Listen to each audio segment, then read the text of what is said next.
Hello, everyone. My name is Christine, and I'm here today with Kristen. And this is our 29th episode of a show we call Walking the Path, where we just tune in and notice what's going on in our lives, what we're observing in the world, and present some tools or ideas or perspective just to support ourselves to step into what's true for us, acknowledge what our authenticity, invite self-love, self-care, step up our game in relationships, and just really walk the path as conscious, open, honest, and available to the beauty of life that we can be. So here we are again today. Thank you, Kristen, for being with me. And where shall we begin this episode? Thanks for being here for the 29th time. I'm really happy to be here in this moment and to be able to take a little time out from my day to have another lovely conversation with you. And the first thing I said when we got on our call here was just, whoa. It's been a really intense week. Christmas sort of just like faded by with not a whole lot of enthusiastic celebratory acknowledgement in my reality. I've never really been stoked about Christmas, and this year it was like such a non-event. It was a little disturbing, but yeah, powerful solstice energy, and it just feels like we're all existing on ground that's shifting constantly right now. It's just like these shifting sands, and it feels hard to get a firm footing. And I'm really witnessing it's like things are cranking up. People are struggling hard, and the phrase that's become super apparent to me is, regardless of what your beliefs are about a pandemic or any dis-ease or whatever your version of what's going on is in your reality with the information that you have and the truth that you're living. I would say that something that's a universal truth for humanity right now is that we are all experiencing a form of psychological warfare. And it sounds like such an extreme phrase, and I've been sort of like noticing myself going, no, don't use that phrase, it sounds too harsh. But well, you know what, folks, this is harsh.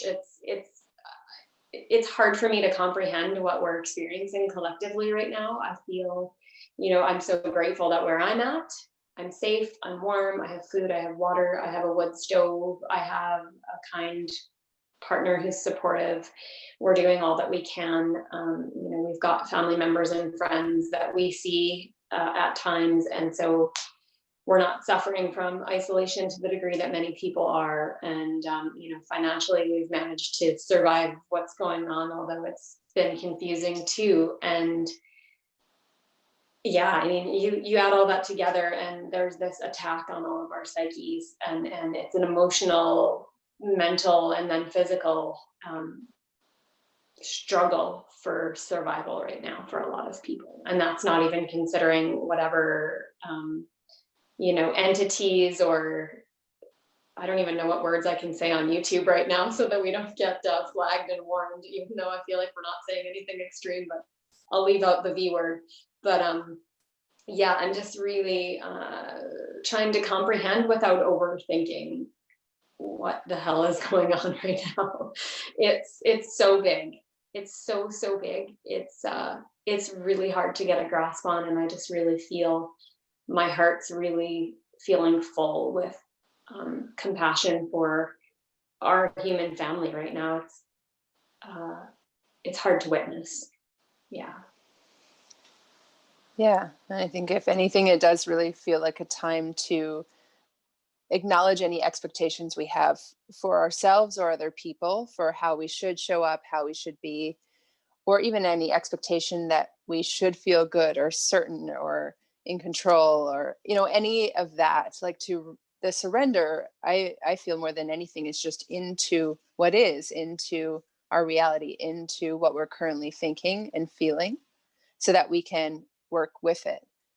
But any expectation to know what's happening, like, that's just only going to create disappointment and a sense of failure even. like, or the feeling of we can't do this or it's too much. And so it does definitely feel like a time to keep breathing and creating space for insight, intuition, epiphany, and each charting our course from where we are. But it's so easy to become overloaded because in times of unknown and uncertainty, we want to pull in something that's known or that's seemingly certain, or some sort of answer that makes us feel good. But no answers right now are going to make us feel good, because they're not born of truth, because truth, the frequency of truth, isn't stagnant. It's like a living energy.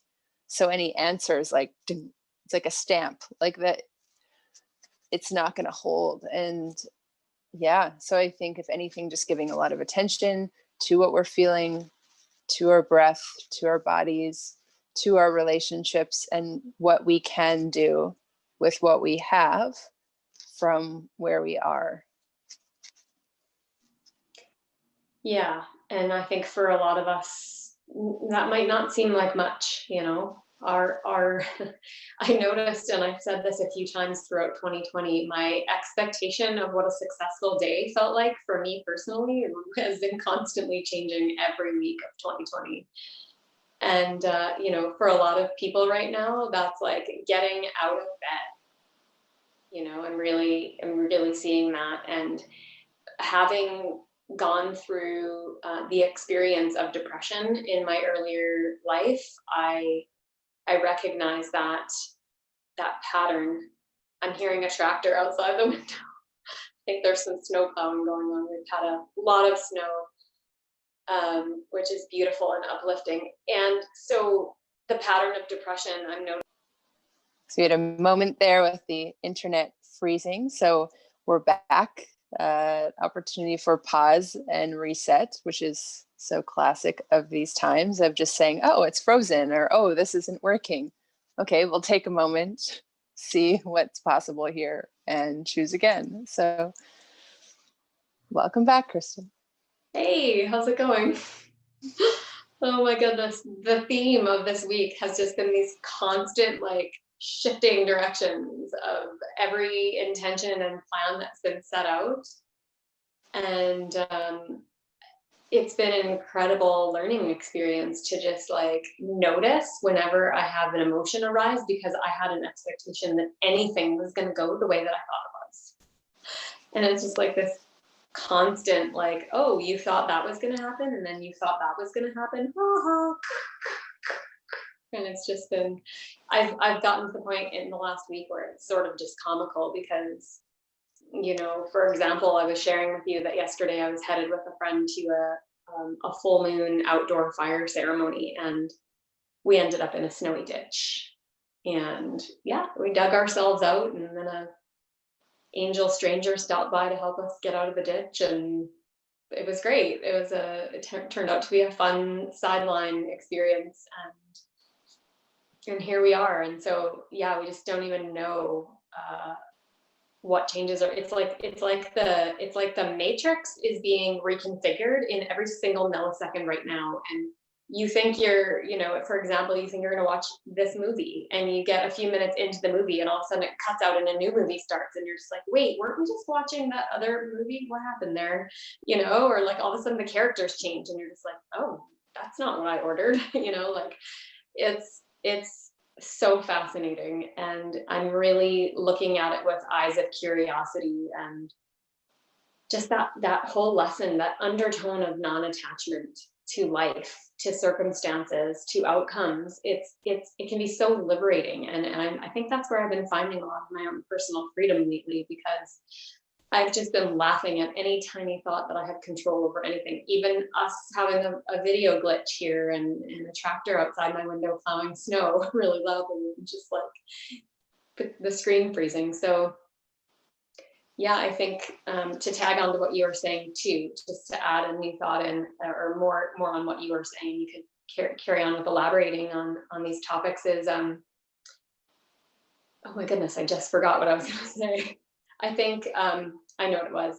Minimizing our intake of information, and like noise on all levels, and just sitting with that silence, and that silence is where our own individual guidance is going to come from, because we can listen to everyone else's truth, as you were saying, which might be helpful and supportive momentarily, but in the bigger picture, what someone else's truth is might sound really beautiful, but it's not really necessarily our individual truth, what the guidance that someone else is receiving and trying to offer to us. And so, as I always say, I encourage the pauses and the quiet. Experiment with minimizing how many YouTube videos you watch and how many podcasts you listen to, and how much information from friends and loved ones you're taking in, even, because it's all information, and what's most important is what's yours, and we can't get that from anyone else. It can only come from our own individual connection to the divine.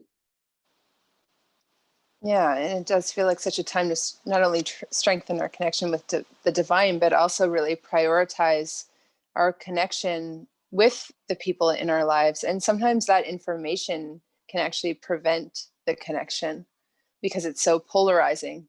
And difference of opinion is a part of life, right? We can have different needs, preferences, priorities, values, etc. But especially a lot of the information that many of us are taking in now, it just is usually born of battle, conflict, and opposition, which really does disrupt connection. And we start giving our attention not to the person in front of us, but to the information as though it's so important and vital and they need this. Do they really need this, or do they need you? And like, we need each other. Like, the information can support choice, help us to become aware of what actions we can take. And it's important to be informed, say, if an ingredient is in a substance that's going to be in your body. Yeah, it's helpful to understand the ingredient list. That's educating yourself regarding, what's right for you or what's good for your body. We have these decisions to make regarding our bodies and what we ingest and digest. But it's really, I think, more than anything, a time to reevaluate what is getting in the way of connection and intimacy. The intimacy being the capacity to see, hear, feel, and understand, and be available to ourselves and to other people. And how much of this information is disrupting connection and intimacy and making us all servants to kind of the god of information, as though it's more important to share information with someone than to be with them. Absolutely. And this thought has crossed my mind many times in 2020, and I don't know if it'll ever happen. It's not impossible in my mind, because at some point in our lifetimes, we didn't have the internet, and it is most people's lifeline right now, at least in the modern developed parts of our planet. And I want to invite people to consider what life could look like, even if it was just for a week. Imagine, where's your connection coming from if you don't have internet access or cell phone service? I think it's such a really interesting perspective to consider. And, are following rules and guidelines worth it if it means that you're connectionless without electronic devices and wireless signals shooting through the air? I just really would like to invite everyone to contemplate that question, because, we've made some massive changes in our lives this year to ensure that we have some human connection in our lives. People who have 2 feet on the ground and are thinking fairly clearly. None of us is exempt from this psychological challenge that's happening. But I keep thinking of this phrase too that I heard years, like probably 10 years ago, and I don't remember what the source was, but it said that each one of us becomes the sum of the 3 people that we spend the most time with. And so it's like taking that concept into our modern reality in this strange time. Are you connecting with friends and family or sources who are, encouraging that division and that fear, and that, we're right, they're wrong, this is good, that's bad? Or are you connecting regularly with people and energy that's uplifting and reassuring and optimistic and realistic. It's good to have optimism, but it's so important to figure out what a realistic scenario is for each of us right now, because for us, I know we've been asked to consider some things that are a little uncomfortable, but to take some steps to prepare ourselves for what could happen in our world, but then living in the moment, so having a realistic energetic balance of that, and connecting with the people who aren't inducing more anxiety or fear or confusion in our realities. It's like our time and energy has become so sensitive and precious right now. I know, even for me, my capacity to expose myself to people and information that's fear-based or anxiety-inducing is like reduced to a very bare minimum right now. My tolerance, I've very consciously, whittled down that intake. It's like we are what we eat, we are what we hear, we are what we see. We're taking it all in, and it's becoming integrated in our cellular reality. And so I know that's probably something you could speak to. It's so crucial what we're exposing ourselves to in our thoughts and in our energy fields right now. Yeah, and really choosing with our free will to own our hearts, our bodies, and our minds, in the sense of taking responsibility for our body, heart, and mind, saying, this is mine, this is my space to be, and to cultivate my creative expression, to cultivate my offering, to bring forth something. We want to become generators of possibility rather than receptacles of information that belong to someone or something else. So now is the time to claim, own, and take responsibility for our bodies, our hearts, and our minds, so that we have the best chance of offering something born of love, beauty, honor, truth, and wisdom to others, to our relationships, to the world. Because it is an easy time to be essentially bulldozed, and to then divert responsibility to someone or something else who apparently knows better due to their self-appointed authority. But do they know better? And it's not so much an us versus them, do they know better than me, but do they know better than the wisdom that can arise within me when I'm in that space of unity with source, God, universe, creator, right? When we're in that field of wisdom and unity, then we can have the epiphany, have the insight, have the awareness on what action we need to take to look after ourselves and be available to something beautiful being created in the world, no matter the conditions we see in front of us right now. So that, I would say, is one of the main priorities, to re-own our bodies, hearts, and minds, to say, this is mine. And this is the space and place from which I live and express here. So if I'm not owning it and taking responsibility for what goes on here, then anyone can come in the door and the window and have their way. And that's not okay. Then we become just servants, essentially, to someone else's agenda, or cogs in a wheel, or a software program in a machine. I mean, all those things are just one of many potentials here. And I think for anyone listening, it's about like, well, I want to know my heart, my body, and have the space of my mind to be reserved for creative thinking and be reserved for thoughts born of love. Beautiful. And while I was listening to you, a word was coming in, and that word is initiation. I feel that we are going through a collective initiation. And after reading a book back in the summer about a tribe in Africa and what they had to go through to be initiated into their tribe and move from being a child of the tribe to an individual empowered leader of the tribe, it was intense. And I feel that that's what we're all experiencing right now. And some people will get through the initiation period and some will not. We don't know how long this initiation is. It's long. It's been almost a year so far. It's like we had all these years of kind of enjoyable, interesting, flowy training periods and tests of various lengths and sizes and intensities. And this is the final push. And I just want to acknowledge how challenging it is. And I don't even know the extent of it because, my reality is limited. What I can see and the information I'm receiving from friends and family members. And all I can say is I've got a feeling it's going to get more interesting and like the parameters are going to get tighter moving into 2021.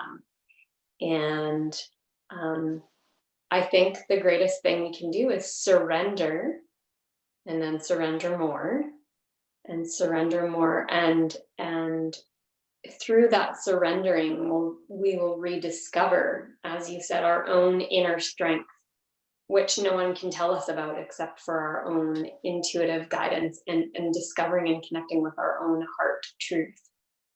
And it won't necessarily be a glamorous process, it could be full of tears and screams and almost an agonizing detox of the past version of reality we've all been co-creating. It wasn't sustainable. It has to change. But what I'm seeing is that on the other side of this initiation period, there's a potential for a new reality that we actually can't even really imagine fully. And it's like we're all co-imagining it into reality right now. And so if you've ever gone through a heartbreaking separation from another person, it's like there's this part of us that feels like we're dying and like we're never going to survive through it.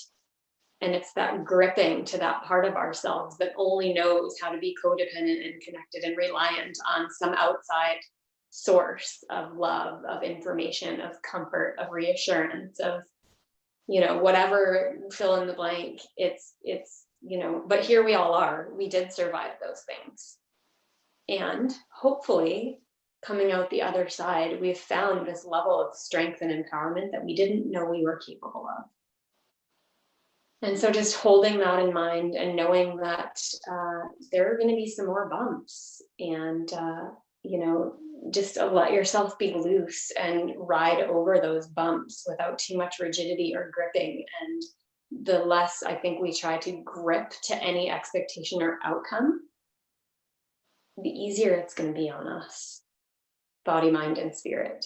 And that's about all I'm getting to share today. And I just want to say, please, if someone needs to reach out and have some connection, if you are just really needing connection, Christine and I are both available people to connect with. And I just feel like surrendering to that, we're all just here, but we have to ask for help if we need it, and to be realistic about what we're going through. And that whole keep it together thing, I feel like that is so 2019 and before, and that's not real. That's not authentic living right now. And trying to keep it together could potentially be the destruction of humanity. So go with the flow. I think that's my end statement. Yeah. Thank you. And welcoming the inner surrender to greater truth, love, and wisdom. And especially acknowledging and noting the difference between surrender and submission. Because in this world born of, historically, the fear-based world born of domination, manipulation, control, and separation, it's one big game is the domination submission game. Who's more powerful, that can override and make the other submit to their will, their authority, their power. And that's a lot of what's happening now, is humanity going to submit to those who are the most powerful, the most dominating, and the most seemingly in control?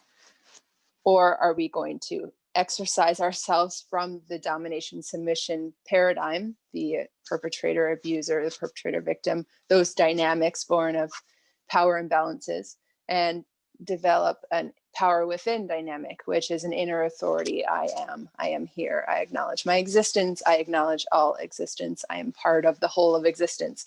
We claim our place or space, part of a different, you could call it container. And we're no longer engaged in the domination submission path. We move to the side of it or above it or below it, or put our feet in the ground and say, no, I'm here to know who I am, be who I am, and express who I am into the world, and come to know those who are here with me, and come to understand and what we can be and do together, and what can be cultivated and created. And we can celebrate our creations, and also celebrate what we're willing to let go of and release, and let transform in the fire of transmutation, as it were. So yeah, may we all be free of domination and submission, and know what surrendering into unity, truth, love, and beauty is like, and the wisdom and epiphany that can arise out of that fire. So no submission to an external authority that apparently knows better, and inviting the surrender into truth, beauty, love, that births wisdom and care for the self and care for all life. So thank you everyone for watching the episode today. And we acknowledge this platform of Zoom and the internet as it is, and where it does glitch. And we continue and can all continue to become curious about connection beyond the reliance on digital technology, and use the tools, given that they're here now, for us to an extent, and against us to an extent. So thank you everyone for watching, and we'll be back. Happy 2021. Bye everyone. Thanks, Kristen, for joining me.